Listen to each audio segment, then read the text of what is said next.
Donc, Monsieur le ministre, je commencerai d'abord par la sécurité, car la signature de cette convention des financements à hauteur de 10 millions d'euros, environ 6 milliards et demi de francs CFA, pour le programme de coopération sur la sécurité intérieure, marque un tournant dans le partenariat qui nous unit. Et cette première action d'envergure dans ce domaine, dans les domaines sécuritaires, dans le cadre de notre coopération, témoigne d'abord d'une grande confiance réciproque exprimée par nos plus hautes autorités. En effet, dans un domaine aussi sensible, on ne peut coopérer que sur base d'un fort engagement politique mutuel. Enfin, ce nouveau chapitre de notre relation est l'illustration la plus évidente de l'interdépendance qui nous lie en tant que continent voisin. La sécurité, nous le savons, est désormais globalisée. L'extrémisme violent, le terrorisme, les trafics de toutes sortes, et les plus odieux d'entre eux, le trafic d'êtres humains, chez l'un ont des répercussions chez l'autre. Et donc, il faut faire front commun, et c'est ce que nous faisons avec ce programme. Nous le devons à nos citoyens pour assurer leur sécurité, mais aussi pour assurer la stabilité de nos États et maximiser le potentiel de développement socio-économique de nos pays. Les impacts indirects de la sécurité sont en effet multiples et profonds, mettant à mal les fondements de notre gouvernance, freinant notre croissance économique et entravant notre développement inclusif et durable. Ces effets sont bien reconnus dans les plans Sénégal émergents, et c'est donc la mise en œuvre des priorités du gouvernement sénégalais pour y remédier que le programme que nous venons de signer, SENSEC UE, SENSEC Sénégal Sécurité Union Européenne, c'est donc comme objectif d'appuyer, et le but de ce programme est triple. D'abord, de renforcer les capacités des services de sécurité dans la lutte contre le terrorisme et le crime organisé. Ensuite, renforcer les capacités de surveillance et de contrôle des frontières. Et enfin, soutenir les réformes de gouvernance du secteur. La logique sous-jacente est double. Il s'agit d'apporter des moyens supplémentaires à l'infrastructure, équipement et expertise pour contribuer à combler les carences, mais aussi d'optimiser les modes de gestion pour mieux exploiter les moyens existants. Monsieur le ministre, parmi les défis actuels auxquels ce programme se veut être une des réponses, permettez-moi de relever celui du trafic des migrants. Je tiens à le mettre en exergue car il constitue le plus odieux des méfaits du crime organisé, sans pour autant être perçu comme tel. À tort, il est souvent vu comme un simple service, certes illicite, monnayé, un candidat à une vie meilleure sous d'autres cieux. La réalité, comme elle nous a été rappelée, est tout autre. Dans les faits, ces trafiquants sans aucune valeur morale ruinent en toute conscience des familles sénégalaises, pour envoyer leurs jeunes hommes, femmes et enfants, au mieux, entre les mains d'esclavagistes, et au pire, sur des embarcations de fortune qui régulièrement sombrent dans les eaux de la Méditerranée. Il faut à tout prix arrêter ce fléau qui détruit la vie de trop nombreux Sénégalais et de leurs familles pour un avenir bien incertain et qui nuit sur le long terme aux intérêts du pays, en le vidant de sa force vive et en entravant le développement d'une migration régulière bien plus bénéfique.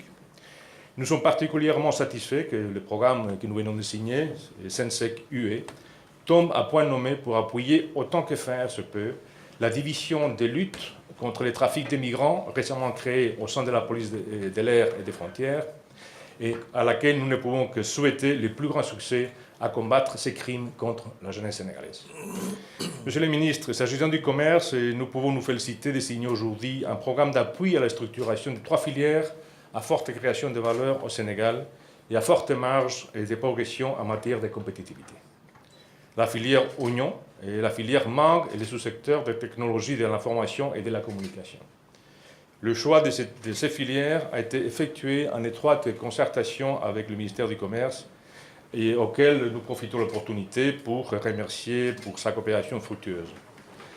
Cet appui de 9 millions d'euros et près de 6 milliards de francs CFA pour le seul volet Sénégal fait partie d'un programme plus vaste, un programme de 120 millions d'euros, donc 80 milliards de CFA, sur la compétitivité de l'Afrique de l'Ouest, à travers lequel l'Union européenne appuie la compétitivité dans toute la région de la CEDEAO. Le Sénégal est sur les points d'entrée dans la deuxième phase de mise en œuvre du plan Sénégal émergent, qui va demander une forte implication du secteur privé. Par conséquent, l'amélioration du climat des affaires et de l'attractivité pour l'investissement privé, la création d'emplois décents, la formalisation du secteur informel et une meilleure distribution des fruits de la croissance sont certainement les défis pour les prochaines années. L'Union européenne, Monsieur le ministre, vous accompagnera avec ces différents instruments.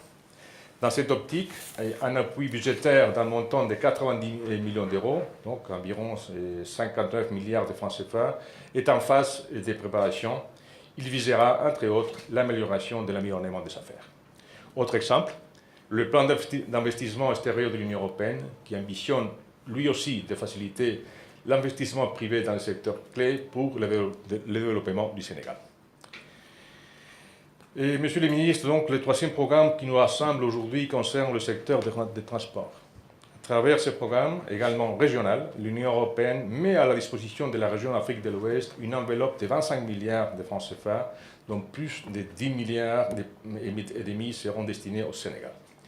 Nous entendons ainsi contribuer aux efforts de la région pour améliorer la gouvernance du secteur, convaincus qu'un secteur des transports bien géré constitue un élément clé pour un développement économique et humain de la région, notamment par la facilitation des échanges et la libre circulation des biens et des personnes dans la zone UEMOA-CEDEAO.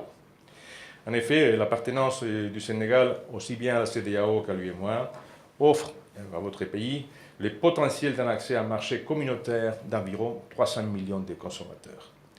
L'amélioration des services de transport dans la région contribue également à un renforcement des conditions de stabilité et de sécurité, de développement de l'emploi et de prévention des trafics illégaux de personnes et des biens.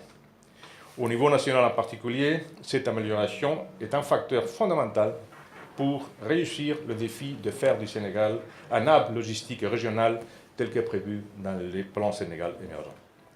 Notre ambition commune est donc que cet appui permette d'améliorer la pérennité des investissements, de baisser les prix des transports et d'améliorer la sécurité du transport, avec une attention particulière sur des actions qui auront un impact positif sur l'autonomisation économique des femmes.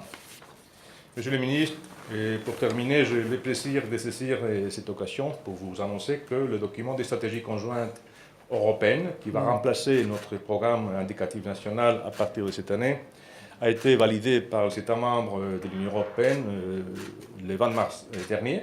Donc, nous sommes prêts à signer avec vous dans les prochaines semaines ces nouveaux documents qui constituera la base pour les engagements financiers de l'Union européenne pour la période 2018-2020 pour un montant additionnel de 147 millions d'euros au titre du 11e Fonds européen de développement.